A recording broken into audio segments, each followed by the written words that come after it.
just a passenger on this journey we call life. I never look in the rearview mirror. I have no control of what's in the rear.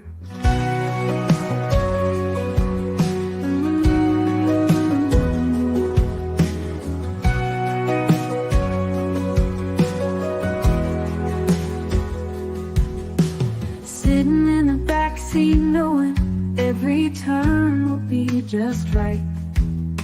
For I am living in the glory of His guiding light. I will always be right where I am and always be right on time. I choose to let my Maker drive the navigator as long as I am alive. I am just a passenger on this journey we call life. He knows where He wants me on this blessed journey called life.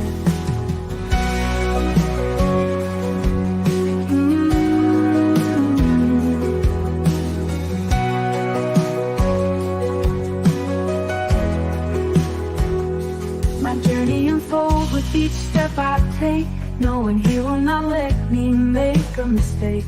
For I know He lives inside of me, so you will love the God in me. I will always be right where I am and always be right on time. I choose to let my Maker drive the navigator as long as I am alive. I'm just a passenger on this journey we call life. He knows where He wants me on this blessed journey called life.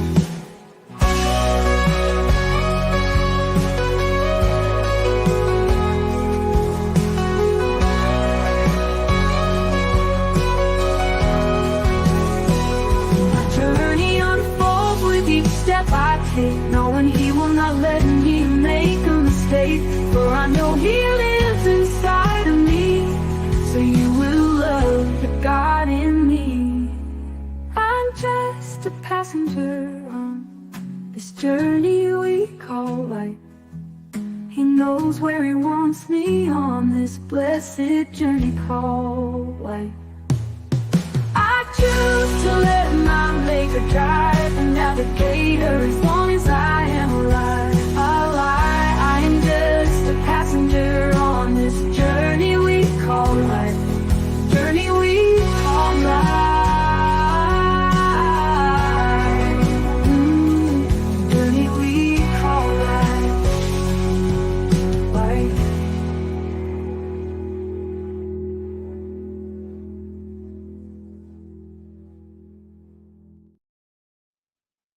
Well, howdy you all. You know,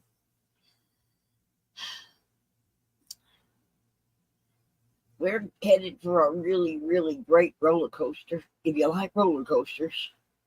Yeah. Mom always said she liked a merry-go-round, just up and down and around and up and down and around. I've always liked the roller coaster. And boy, is this world about to have the biggest roller coaster. We go up, we go down. But I think things are going to turn out for the best. I mean, it's going to be what it's going to be. And we can all strive to support the candidate that we like, because everything's about elections this time of year. But there's a lot more that needs to be thought on. This morning we was on Minty Cactus, and if you guys aren't familiar with Minty Cactus, please go over and like her what she offers us every morning. Okay, it's great to go in Minty Cactus morning chat and have a great time. Anyway, we were talking about prepping this morning, and it dawned on me after the conversation this morning had stopped, and that perhaps there were some things that were forgotten. All right, I have 5 elements to be able to survive. The first one is knowledge. Therefore, I collected a lot of books. I collected the handyman repair books. I collected the organic gardening. I got the old ways book and the herbal medicine book and some extra wholesome cookbooks.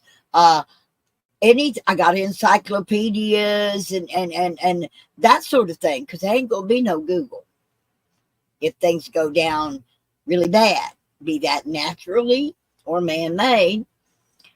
There won't be no Google. There won't be any of that. So you need to be able to make sure that you have knowledge at your fingertips. I always recommend Edible Wild, okay, and How to Survive in the Woods. I don't have How to Survive in the Desert. I'm sorry. I can do it. But I don't personally live in the desert. I live in the woods. So it was important that I know what kind of flora and fauna grows in my region and how to recognize such things as gooseberries and blackberries and raspberries and how to recognize pecan and black walnut and figure out what trees do what best, okay? You know, like the bark off of the sycamore tree is good for making fire. So I learned about the different things that was in my area that Mother Nature gives me that would allow me to survive. Okay, the second element is shelter.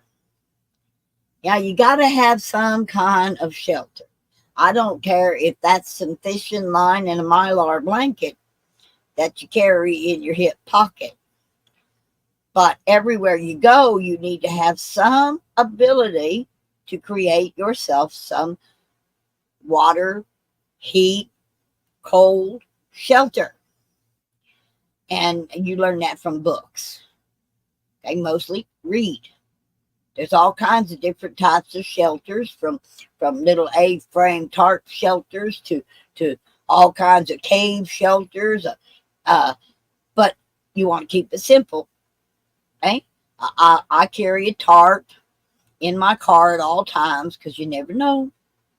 You never know when the car's going to go off and you're going to be stuck out in the wilderness, injured or whatever, and nobody be able to find you and it coming pouring down rain or cold.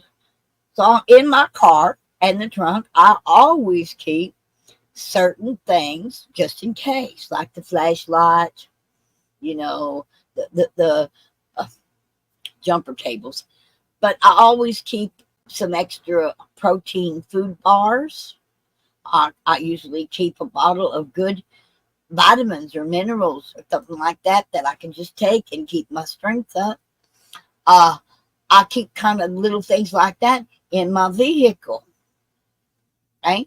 I have some cans of freeze-dried food that has lots of servings, but if I eat just a little bit, I can survive a long time. I always keep water. You know, at least a little bit of water in my car. Of course, in this area, just about any big rock facing or cliff is going to give you some water. Right? Now, but the third element for survival, you have knowledge, shelter. Next most important thing is the means to make a fire.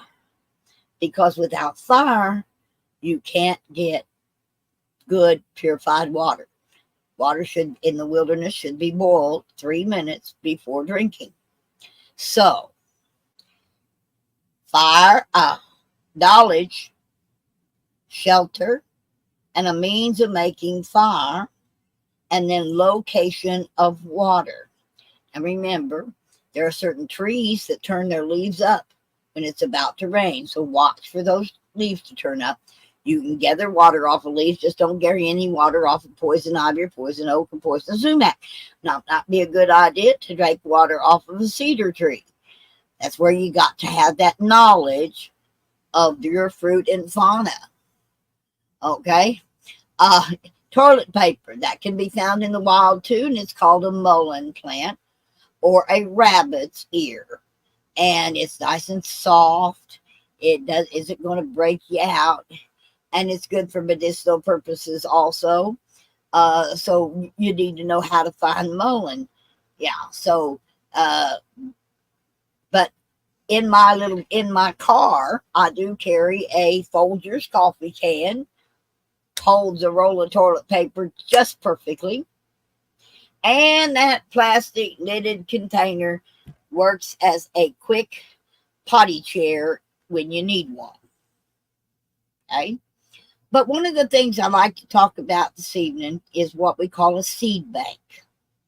Okay. Having a seed bank at your disposal means that you can sprout the seeds. Once you sprout the seed, you can eat it after it sprouts. You don't, at least it's nutrition. But having a seed bank that will allow you to grow some food in a long-term survival situation is vitally important. Okay. I have 2 boxes, and each box is good for about 2 years, maybe 3 to keep the seeds good. Now, in my box, I have 1 box here that is for a vegetable garden. And of course, I pack such things as I have some beets. I have some peas, some yellow squash, some spinach, some okra, cantaloupe, a different kind of beet. I have these kind of carrots, and I have these kind of peas. Okay, and I got some pumpkin. I have Swiss chard. There's squash, summer squash. Then we got onions, some more yellow squash. I have thyme. I have parsley, corn, 2 different kinds of corn. I got white corn and yellow corn. I have watermelon. I have eggplant. I have cabbage. I have cilantro, cucumbers, yellow onions, more summer squash. I got kale. I got organic all season cabbage. I have muscadine. I have cherry tomatoes. I've got mild peppers. I've got red peppers. I've got cooked squash, a different kind of watermelon. I have Swiss chard. I've got big tomatoes. I have long radishes. I have lima beans and cauliflower and broccoli and all kinds of herbs in here. I've got the parsley and oregano, and I even got me some of these banana squashes. Okay, winter squash. Anyway, I put that all in a plastic box, and I get my garden next year. I'll probably plant a lot of these, depending on the size of my garden. But in approximately 2 months, I could have 2, maybe 3 months, I could have some kind of vegetable producing for me just about anywhere, because I got knowledge. I know how to grow indoors, and I'm a prepper. And I figured I might need to grow all winter long, so I bought me some grow lights. And I bought me some extra dirt, potting dirt, and you can grow in just about anything. But, vegetables aren't the only things you need. There are a whole lot of medicinal purposes that are given to flowers, such as sunflowers. Get a lot out of sunflowers. You can get food, you can get cooking oil, you can get a lot of things out of sunflowers. Okay? Nasturtiums. Yep. Then you got pansies. Okay? I got a lot of sunflower seeds because sunflower is a staple. Okay? Get some sugar out of this right here. These here, they're really super sweet. That's why hummingbirds like them. The nectar's very sweet in these. Lupines. So I have a whole box of flower seeds. Hello,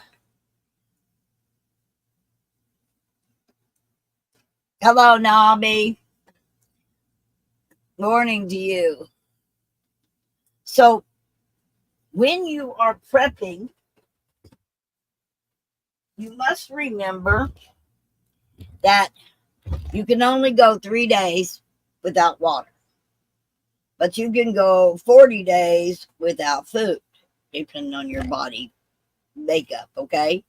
But generally, you can go up to 40 days without eating as long as you're drinking, okay? You can't really drink well unless you can build a fire. I recommend folks, stock up on some lighters, maybe a can of butane and an extra butane lighter. But I also carry a flint and magnesium bar. I have bifocal glasses. I have the magnifying lens out of my binoculars. I have lots and lots of ways of creating the heat needed to make a fire. But knowing what burns and what don't, pine tar is really good. If you're in where there's pine and you can get you some pine tar, that's a good starter. But the lint out of your dryer and a cardboard, not styrofoam, but a cardboard egg carton, and you take the lint out of your dryer and you pack it into the egg carton. And then you take an old candle that you burn all the way down, and it's just got a little bit of wax left, and you take that wax and you pour wax over the top of that lint. And you let it set up. And now you got fire starter for the campfire, for the barbecue pit, or in an emergency situation when there's snow all the way around you and you need to have a fire. Nothing comes in handy. And you've been throwing it in the trash can every time you do your laundry. You're throwing away one of the best fire starters there is, and that's just the plain old lint. That's why you're supposed to clean out your lint filters in your dryer because they can catch fire. Good clue. All right. I'm going to post the panel, and if anybody would like to come up and talk about survival with me, you're welcome to pop in and give me, maybe you got some ideas I haven't come up with on when it comes to prepping. Okay, so here I go. I'm going to post the link to the StreamYard. Okay, keep it civil, keep it on topic, and keep it positive. We can do this. And as I've stated before, it takes more than one person. Don't plan to survive just you and your family. If you don't, you're going to need a community. You're going to need to hook up with like-minded people, preferably ones you get along with, in order to survive. Now, what we call ours a Bubba group, okay? A Bubba group is a group of like-minded people with different skills. You got a plumber, an electrician, a carpenter, a medical professional, a mechanic. You're going to want to look for what is somebody going to bring to the table when everything goes to pot, okay? Yeah, you have to have a central meetup location. Okay.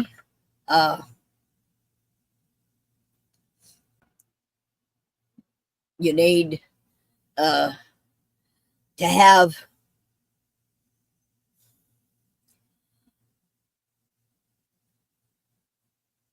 people doing different things, okay?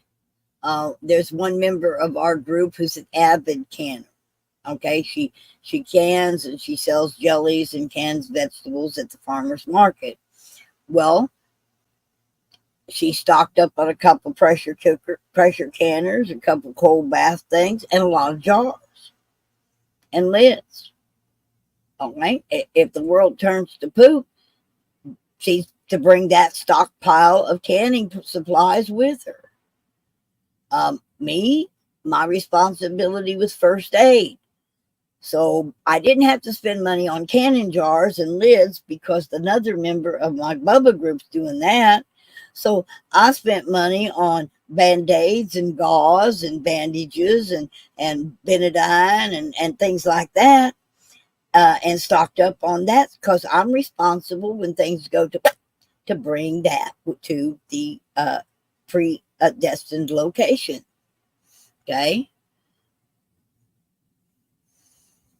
No, honey, I'm talking about flood, earthquake, hurricane, and EMP. My money's always been on Mother Nature. Man's bad, okay? But Mother Nature can get real damn mean sometimes. Excuse my language. But look at what happened to Houston that winter. Look what happened to folks that went through floods. I've been working disasters, and I'm telling you, folks, people aren't prepared for that stuff. And one of the most important things nobody thinks about, it's a jump drive. A little jump drive. If you had your if your house got flooded, let's say you went through a hurricane and your whole house is blown away and everything in it is gone. Okay? But if you have that little jump drive and you've copied the front and back of your driver's license, you've copied your passport, or perhaps you put a copy of your medical insurance, your automobile insurance, your homeowner's insurance, those precious pictures, those contact numbers to get a hold of people. Because in today's world, there is usually some kind of way to get the stuff off of a jump drive. Somebody's hooked up to Starlink or something, and they're able to get into a laptop, and they're able to retrieve that information for you. Knowledge and information can take you a long way in a disaster, be that man-made or Mother Nature created. It's called being prepared for anything. Okay? You got to be prepared. I mean, we're headed into the biggest part of hurricane season. Okay? We still not quite recovered from all tornado season. Now we got the USGS talking about earthquakes, massive earthquakes. The Cascadia subduction zone, let's go. The new Madron splits the world in half. I don't know, but I know that in my car, I carry knowledge up here, but I carry shelter, ability to have shelter. I carry ability to create a fire, to purify water, and I carry knowledge of how to collect food, be that game or berries or nuts. I know that knowledge up here. And that's what's going to help me should any disaster have a car wreck, a fire, everything in my house burns down. I still have a change of clothes, a couple of extra pairs of socks. I carry a blanket. I carry a tarp. I carry some parachute cord. I carry a flashlight. I carry some probably 3 days worth of food if I ration it in my car at all times. Well, I have walkie-talkies too. I have a CB, but communication is survival's not necessarily that I am able to communicate, but I do. My backpack that I carry in my car also has two FM walkie-talkies that always stay and always stay with fresh batteries. Every 6 months, I replace the batteries in the walkie-talkies, whether I've used them or not. They are FMs and they're good for up to 10 miles. But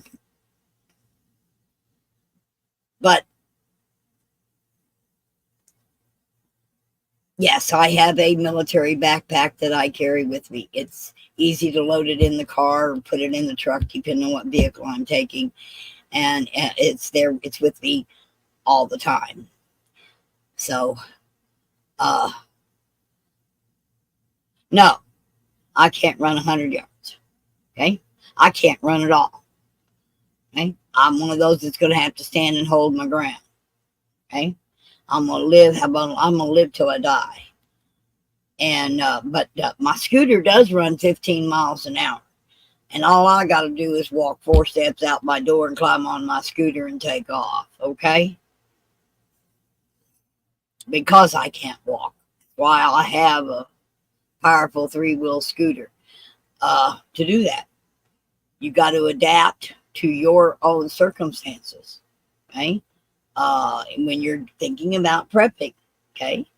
If you can't sleep without a CPAP, you might want a solar generator to help keep you breathing at night. Or if you're on oxygen machine, again, you might want to be one of those that really needs to invest in a solar generator. Right? If you have to have medicine to live, okay, you have to have medicine to live, you need to talk to your doctor about giving you an extra supply in case for some reason you can't get to a pharmacy or they don't have it. That's where my herbal medicine book comes in handy, because there are things that grow in the wild that I can make tincture out of, or that I can make a tea out of, that can substitute any medication that I'm on. You might be on different medications, so you might need to look someplace else in the herbal medications book to find out what it is that you need to be stocking up on. Okay? I grew a lot of wild lettuce this summer. Didn't let them mow it down or cut it down, and then I took it and I ground it into tea and stored it away. Okay? I dehydrated some pokeberries because I know how to use them too. I collected some iron root. These things. I bought some extra turmeric, okay, and ground garlic and some ginger. These sorts of things that I keep on hand. I bought several different types of herbal teas.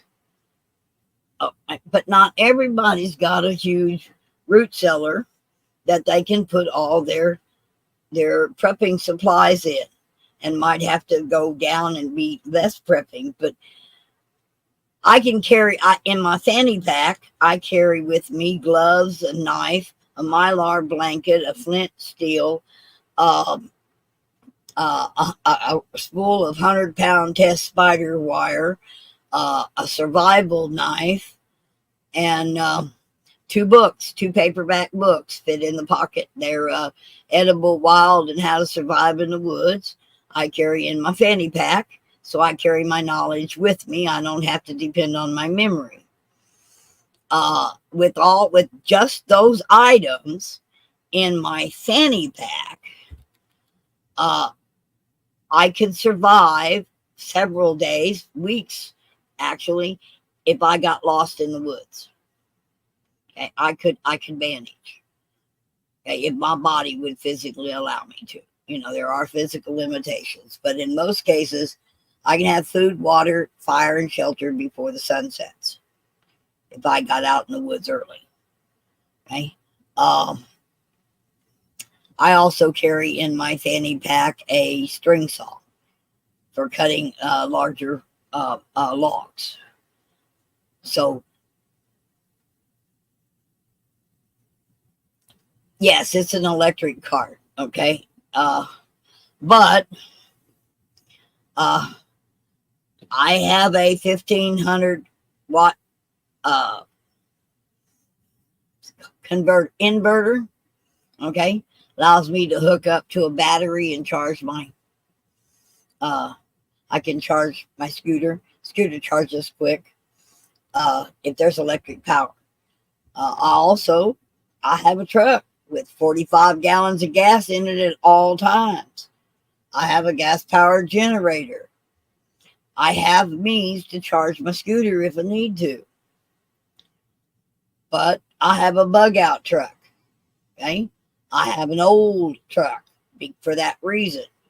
That if should it be an EMP, man-made or natural, it's not going to knock out my old car because there ain't any of them computer chips in it.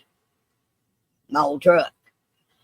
That's why I keep my old truck in good running condition at all times. Never know. And it's fully equipped. I've got probably a year's supply of food on the truck. Okay. In case I really got to go bug out because of whatever, is happening. Whether it is civil unrest, whether it is natural problems, natural floods or earthquakes, at least I have a means to survive. And when I talk about prepping, folks, I talk about being ready for anything. Okay? Okay. CA, I carry 5,000 ball bearings and a slingshot, and I'm very good with the slingshot. Okay. It's easier than carrying anything else, and it's just as deadly, but there ain't all the rules, laws, and regulations for carrying ball bearings in a slingshot. Okay. Not everybody thinks about a gun. I carry a 2-foot, very sharp machete. I need that machete for making shelter, whatever. It's a survival gear, but it's also a means of protection. So you don't have to have ammo. Okay. With my slingshot, all I got to do is find some rocks. And I live in Missouri, the Ozarks, and everything's rock. So you got to think outside the box when you're thinking about prepping.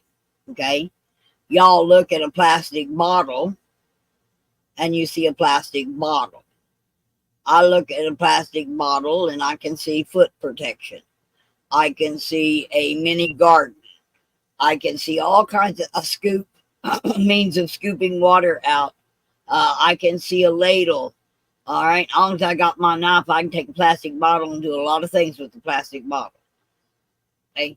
It's learning how to use things that are at your disposal to stay breathing and healthy.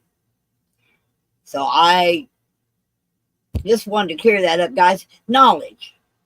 Number one thing for survival, I recommend that everybody invest in a good survival library, because you may not always be able to Google something and say, how do I make a ladle out of a plastic bottle? But it's in the books. Okay. And when you learn those things. All right. Before I get off of here, I need to talk about the banner that's running at the bottom. Okay. All right. We've got a petition out there. Let me show it to you. I'm going to share my page here. Okay.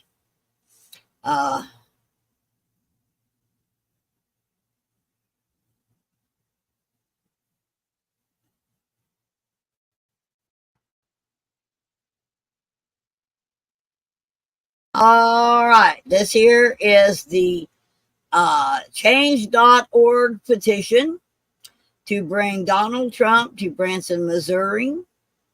Okay.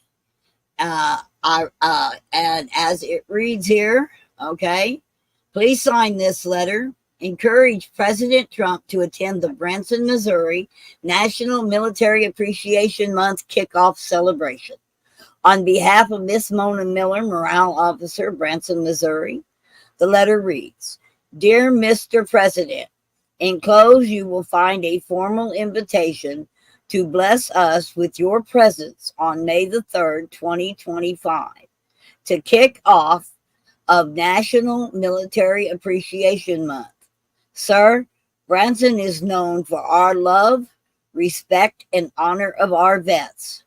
I have served as morale officer for Vet Week, November 5th through the 11th for the past 20 plus years. My vets come back year after year.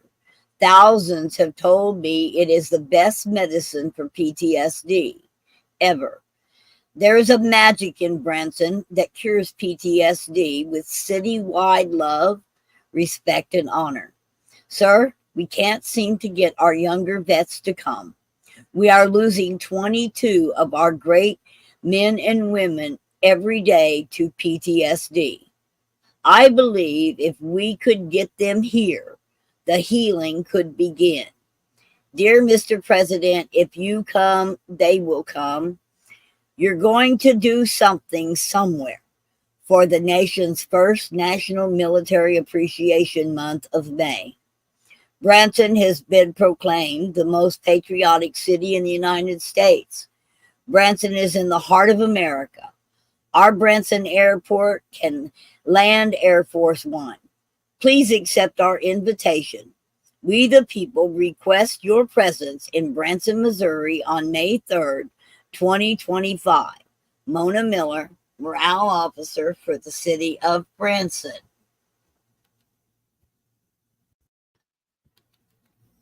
Okay?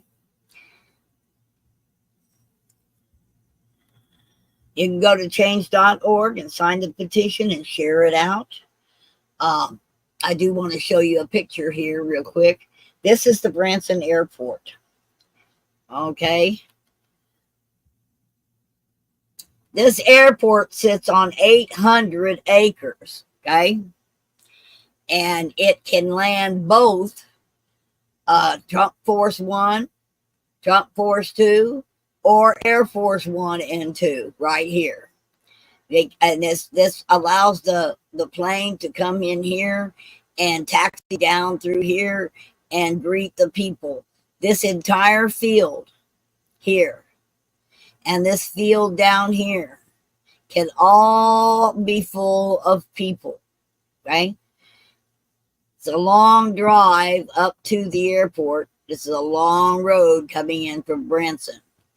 But this airport takes up the whole top of the mountain and will definitely hold people, as many as we can get, I hope, here.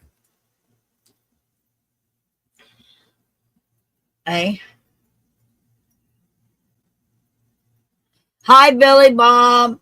Landon Wright. London, I'm sorry to tell you, son, but if you're voting for Kamala, you probably are in the wrong chat room. Okay? Totally in the wrong chat room because there's smart people in here. Yeah. There's a lot of people in here that ain't been brainwashed or had the wool pulled over their eyes and believed lies. But if you want to believe lies and things like that, that's just fine. But you might want to think about hanging out someplace else. Okay? I'm saying that as nicely as I can. Okay? We all know if for that cackling is not going to get it. Someone who just disappears and you never see them, you never hear from them, that can't even answer a single question, has no ability being the leader of the free world. And we're all just a little bit smarter than that. Okay? So,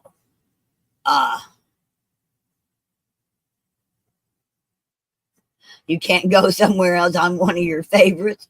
Well, I'm glad of that, London. I really am. I'm just, I am am an educated, okay, genius, and I know how to do my own research.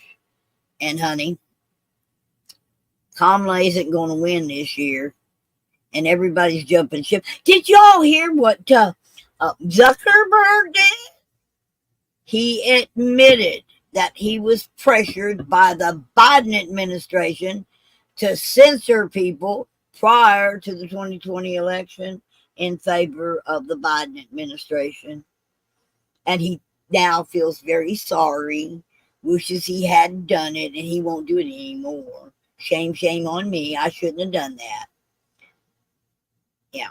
He did that, wrote a letter to Congress, told them what he did, how sorry he was. Okay? Yeah, he did, Miss Angie. He told him right underneath the, but he's got a lot more information. Who? I'm much like others. I want to know. You said the FBI? Well, that building and its entire administration did not approach you. A person did.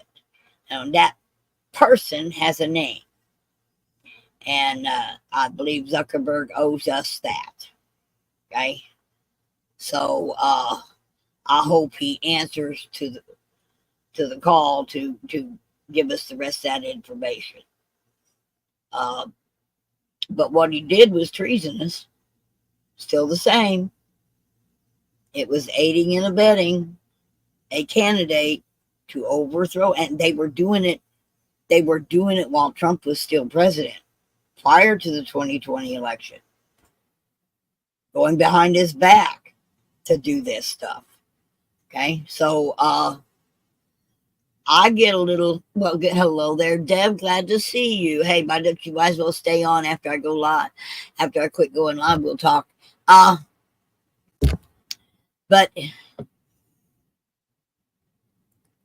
I don't, but I heard something today, if I can get it right. Okay, I hope I can get this saying right. That when they're saying what Trump will do when he takes office, what he will do to this country when he takes office, they're really making a confession. Okay?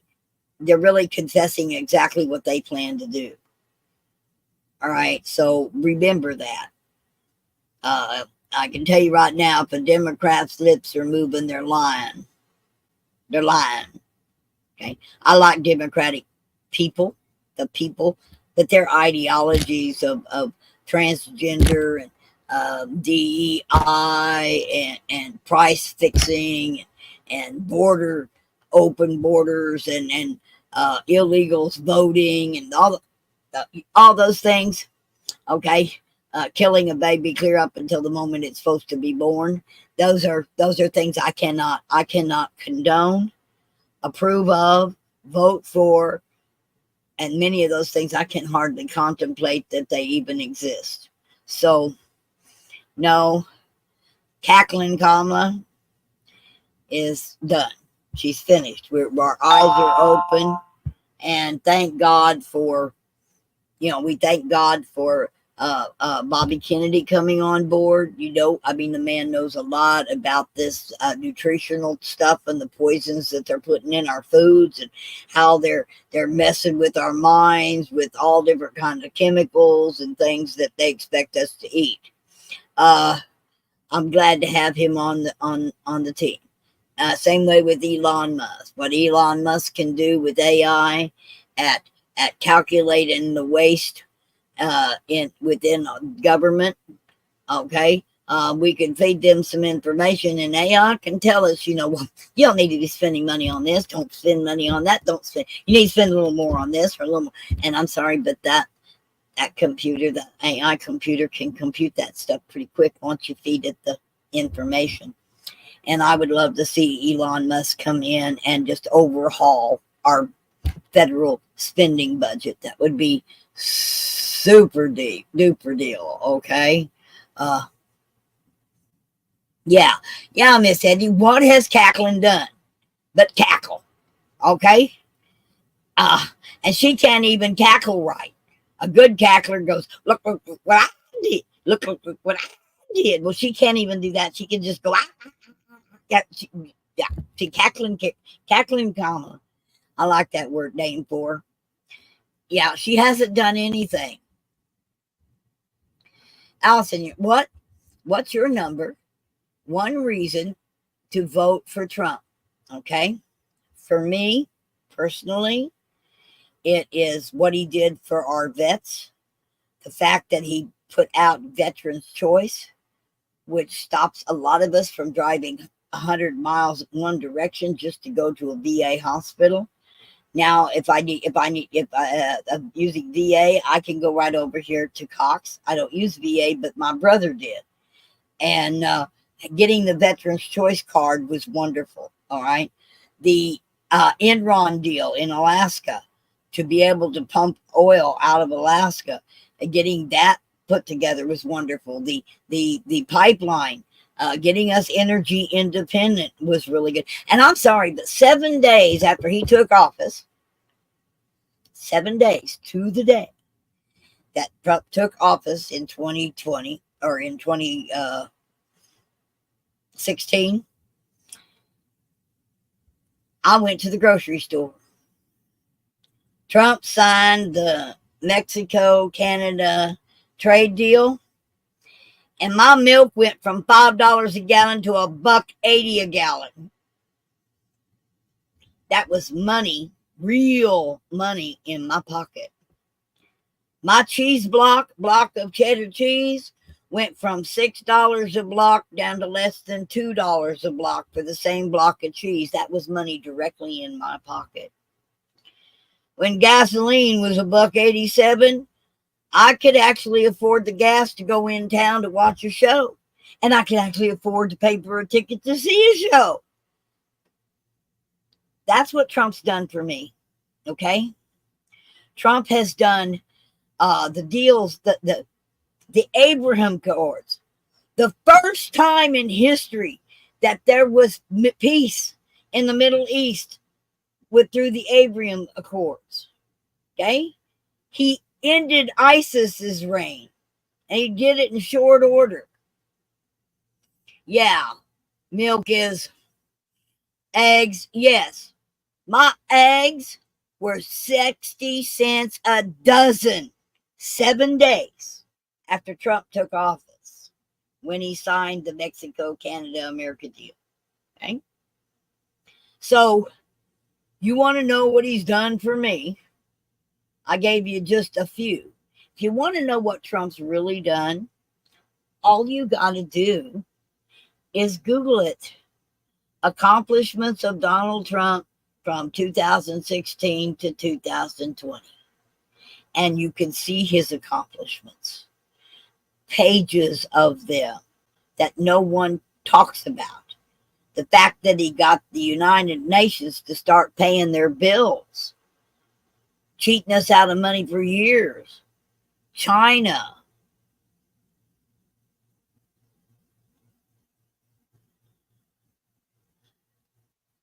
Gee, I think you need to. I know that it dropped my milk prices. Okay? And I'm a milk drinker.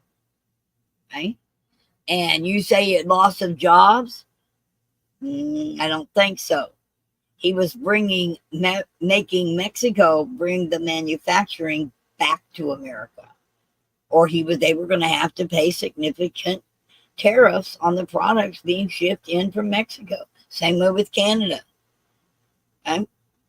It was fair for all of us. We were all paying reciprocal tariffs. If Mexico charged us 75% on our cars, we charged them 75% on their cars. It was a reciprocal deal.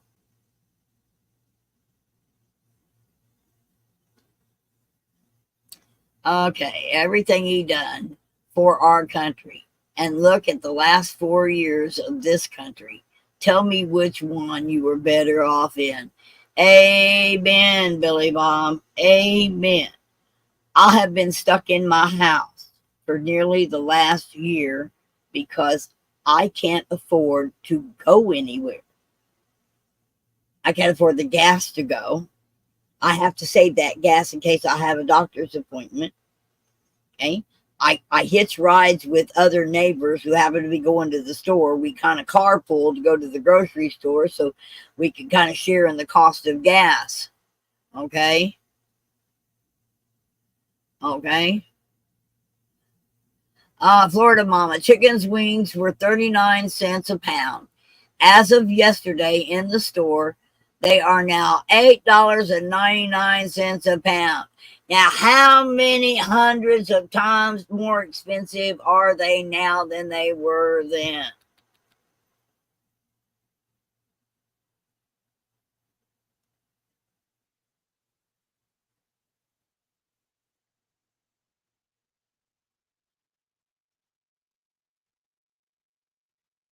Deb, leave the past behind.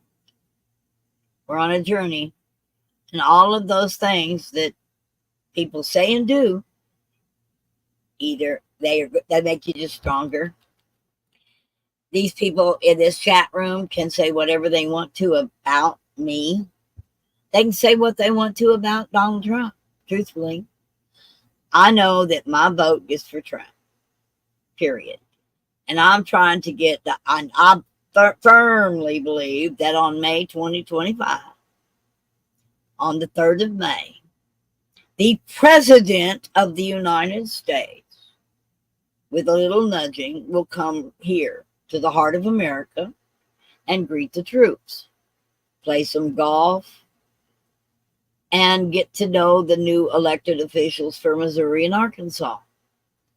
I truly believe that's going to happen. I put out the petition because I believe people will sign it.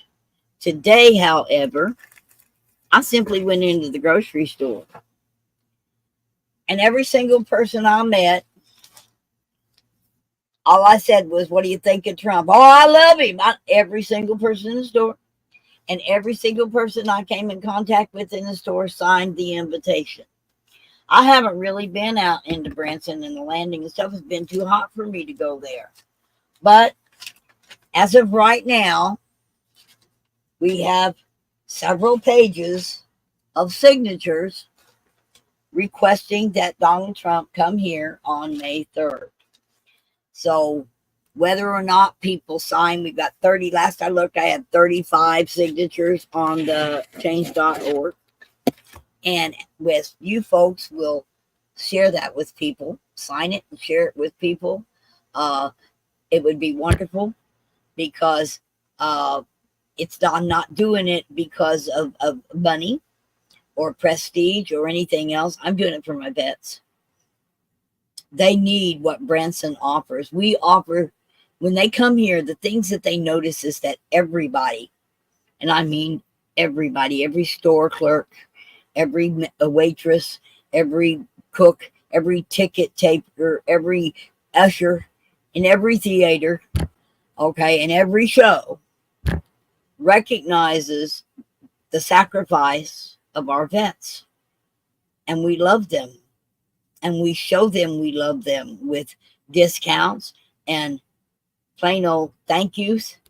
I love you. Thank you for what you did.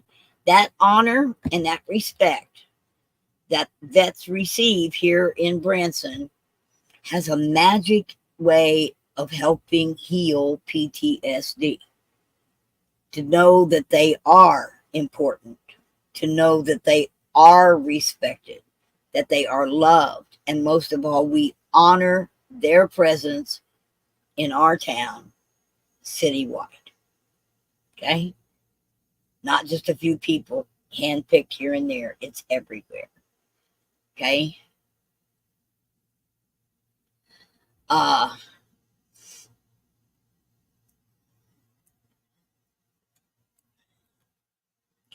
Deb, are you just, I know how you feel really.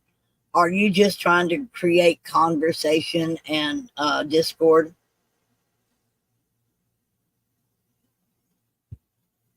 Just asking. See, I know where you really stand. And these kind of things of Kamala Harris plans to reduce CO2. Oh, yeah, right. Okay? All right? By taking away our cows. You know, cows fart. and they cause CO2 gas. So she wants to get rid of red meat completely so that she can reduce CO2s by reducing the cow farts. Okay. But fat men fart, fat men, women, everybody farts. Every fart in the United States adds up to CO2. Well, folks, what, G? I found a 4-pound pack of wings for $2.49 at Phoenix. Whoa! I don't eat chicken no more.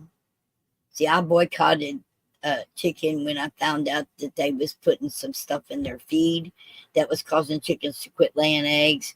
And then when Tyson up and fired 44,000 Americans to hire 40,000 or more illegals, I decided I didn't need to have a thing to do with Tyson or any product that Tyson packages or promotes. They don't need my money. I quit eating chicken because I don't know where chicken came from. Now, if a friend wants to bring me a chicken, I'll skin it out and defeather it, and I'll eat that chicken. Maybe, depending on what they fed it. But no, I'm not buying nothing. Jimmy Dean. I won't go to Target ever. I won't. There's a lot of things that I protest. I protest with my pocketbook. I just don't go there. McDonald's, taking away all those jobs and giving them to robots. Those young people jobs that teach teamwork and that sort of thing. I don't approve of that either. So, you know what? I'll never darken the doorstep of a McDonald's again. There's other fast food places I can go. Okay?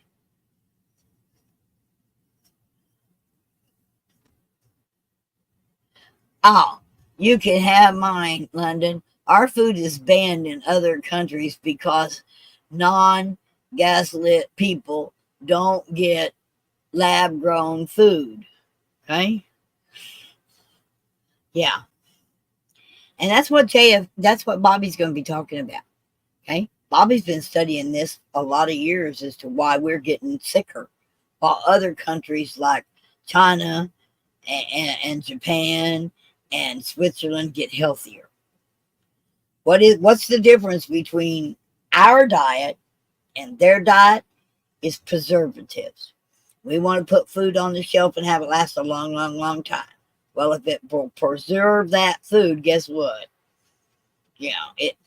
It's not preserving you. It's killing you. So I'm going to live till I die. I enjoy my food. I am trying to eat healthier, though. I'm trying to eat more fresh. Okay, I got me blue eggs, or Conda eggs, which are a whole lot more good for you, Yeah, fast food and easy food, get it there quick. We got rid of the family table. That destroyed the family, period, in this country. Okay, we started eating off of TV trays and TV dinners in front of the programming boob tube. And look what we got. In this generation, look what we got. And we need to realize what it was and go back to doing something different. Problem is, right now, the way we've done things, the soil that we grow our plants in is contaminated. The fish that comes out of our rivers and lakes is contaminated.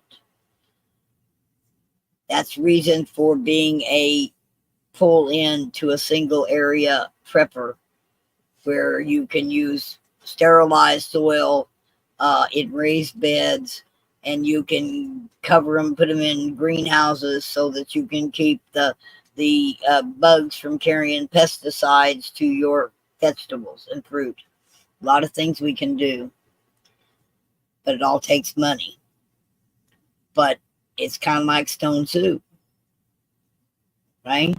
And each member, if each member of the 120 Bubba Group members kick in $10 a month, that adds up to buying a tractor, or buying a distiller, or getting that milking machine, or purchasing that sow. Okay, those things all go together. My grandparents lived on home cooked meals and canned goods, lived in 89 and 93 respectively, and were in excellent health both their life. It's not rocket science. It's called stop being lazy. I absolutely agree, G is me. That well done, well said.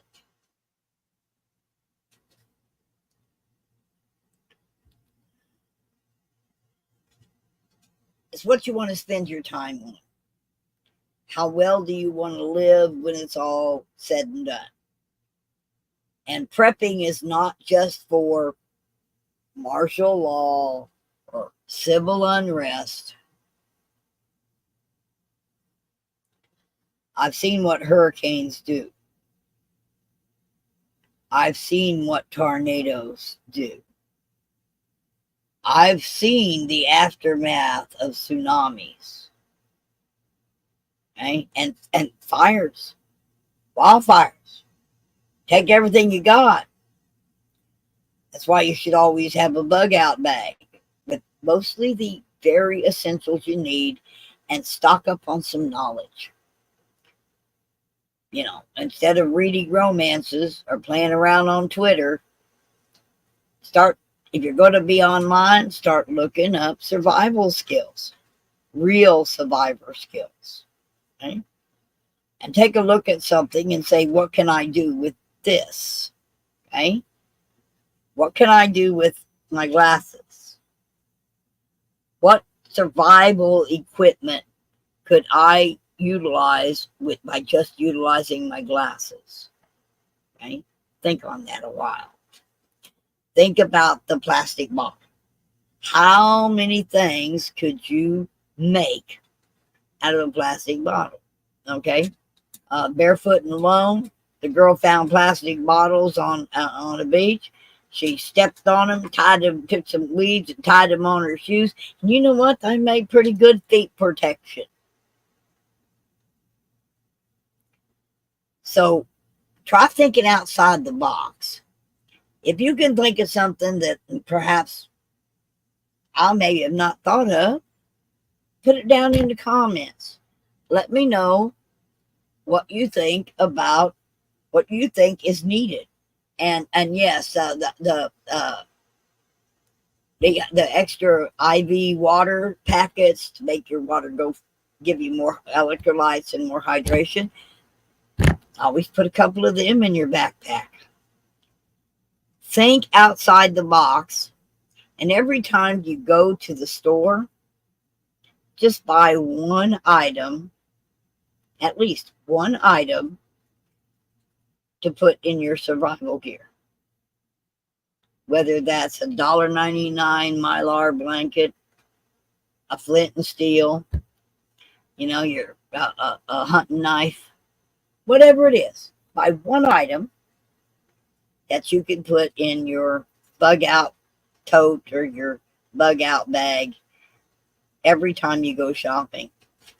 Okay? Because you're going to spend something at the store that you don't need. I like to invest in dehydrated fruit because it's got 25-year shelf life. So if I'm buying that extra, I'll buy me a bag of dehydrated fruit and stick it back.